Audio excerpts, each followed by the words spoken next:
welcome to another quick learning. Today I'm going to be going over how you can lock down your Excel worksheets so other users aren't able to change fields, delete fields, reformat it, and other things. So first thing, if you go ahead and select all your cells, you can either use Control A or you can hit this little corner button here up in the upper left. Right click, go to Format Cells. So you've got a bunch of different formatting options here, and the last tab here is Protection. By default, everything is locked, which might be surprising to you, but there's some other steps you need to do before it's truly locked. So I'm going to actually unlock all these.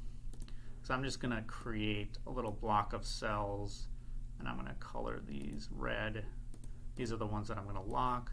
So now I'm going to select those, do the same thing, go to Protection, except I'm going to lock them. Alright, so they have the lock property to true now, but in order to finish locking that, I have to go to the Review tab, go to Protect Sheet.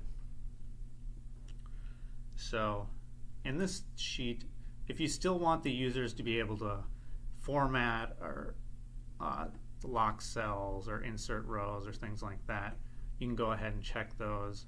But usually I just stay with the top two where they can select lock cells and select unlock cells. You just put in a password and then you'll have to re-enter that password to confirm it. So this unlock section, I can still do everything that I normally would be able to do except delete, insert rows and things like that. And then in this lock section, it will no longer allow me to enter new things into here. It will give me that warning. The only way I can undo this is to go ahead and unprotect this sheet, put in the password, and then I'll be able to change it. So that's one thing to note. If you're making a lot of changes, you probably don't want to lock it right away because you're going to have to lock and unlock the sheet each time. And a note, so on the second sheet, this is going to be the same as before. You have to lock each separate sheet separately. So if you just lock the first sheet, that's the only one that will be locked. You can also protect the workbook structure. So if you check this, the windows in the structure, and then you can put in a password.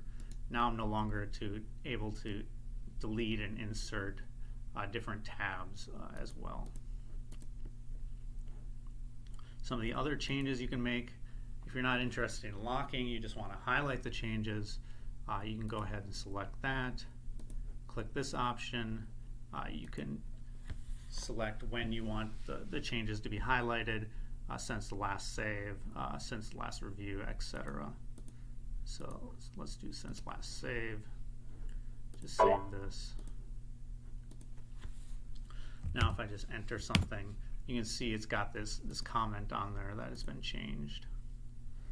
And then I can go to track changes and accept or reject those changes after reviewing them and so forth.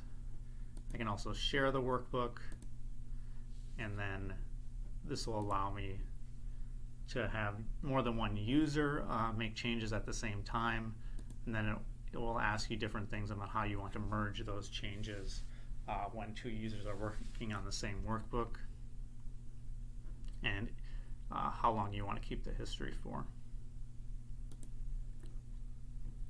And those are the things you need to know.